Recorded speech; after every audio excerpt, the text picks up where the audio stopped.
뉴스의 깊이를 더하는 시간, 뉴스 더하기 김현수입니다. 최근 정부와 지자체들이 청년 지원 정책에 열을 올리고 있습니다. 대전시도 청년 자산 형성 사업으로 다음 달부터 신청받는 두 금융 상품을 지난 21일과 20일 잇따라 발표했는데요. 저축에 지원금을 더해 2배에서 최대 4배의 원금을 돌려줍니다. 먼저 청년 내일 저축 계좌입니다. 한 달에 10만 원씩 3년 동안 모두 360만 원을 저축하는 상품인데요. 소득에 따라 정부 지원을 더해 2배나 4배의 원금을 만들어주고 여기에 대한 이자까지 가져가도록 했습니다. 대상은 재산 3억 5천만 원 이하, 중위소득 100% 이하의 청년인데요. 소득에 따라 최대 만 15세부터 39세까지가 대상이 됩니다. 이어서 미래두배 청년통장은 대전시가 2018년부터 시행했던 청년희망통장의 명칭이 바뀐 겁니다. 저축 기간을 2년이나 3년으로, 저축 금액도 10만 원이나 15만 원으로 선택할 수 있는데요. 대전시 지원금을 더해 저축액 2배의 원금과 이자를 받을 수 있습니다. 만 18세 이상, 만 39세 이하 대전 청년이 대상인데요.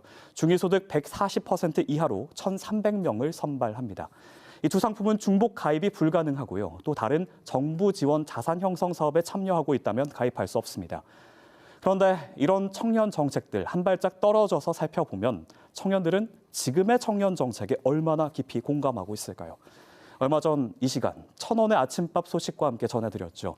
여러 지원 정책에 청년들이 당장은 반기는 모습을 보이긴 했지만 이런 정책을 펴는 정치권의 지지로까지는 이어지지 못했습니다.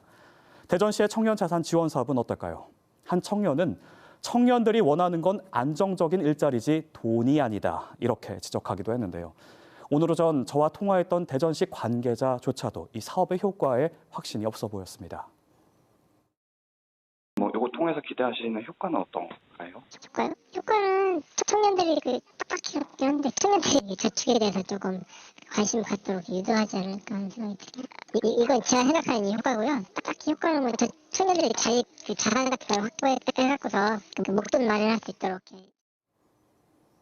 동시에 40대와 50대 중장년층의 불만도 터져 나왔습니다.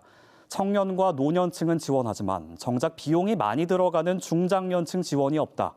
젊은 사람 위하는 것 찬성이지만 자식 키우느라 피땀 흘리며 일한 40대, 50대, 60대도 형편 어려운 분들이 많다. 이런 의견이었습니다. 실제로 청년층과 노년층으로 양극화된 여러 정책에 중장년층 소외된다는 지적은 꾸준히 있어 왔습니다. 대전시만 봐도 중장년층 복지 전담부서는 따로 없고요. 관련 기관은 대전시 산하기관인 대전일자리경제진흥원의 중장년 지원센터 정도인데요. 이것도 일자리에만 지원이 국한됩니다.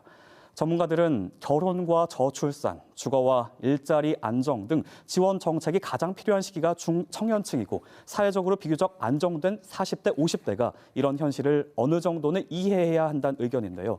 그러면서도 이 정책이 대상에 따라서 조금 더 세분화될 필요는 있다고 지적합니다. 과연 정부가 이렇게 조금 도와주면 일어설 수 있는 자립 기반을 마련할 수 있는 계층을 잘 선별해서 집중적으로 지원을 한다면 아마 굉장히 효과가 있지 않을까. 그러니까 20, 30대라고 해서 무조건 다 주는 것도 아니고 물론 40, 50대 중에서도 정말 어려운 사람들이 많이 있어요. 청년 정책은 사회적 이슈가 되거나 특정 시기가 되면 일회성으로 잠깐 보여지는 경우가 많았다. 얼마 전 충남대 총학생회장이 이 시간 인터뷰를 통해 했던 말입니다. 현재 여러 복지 정책들이 전혀 실효성이 없다고 할 수는 없겠죠. 하지만 지금의 청년 정책에 세대를 불문하고 회의적인 목소리가 나오는 이유는 무엇인지 심도 있는 고민도 필요하지 않을까요? 지금까지 뉴스 더하기였습니다.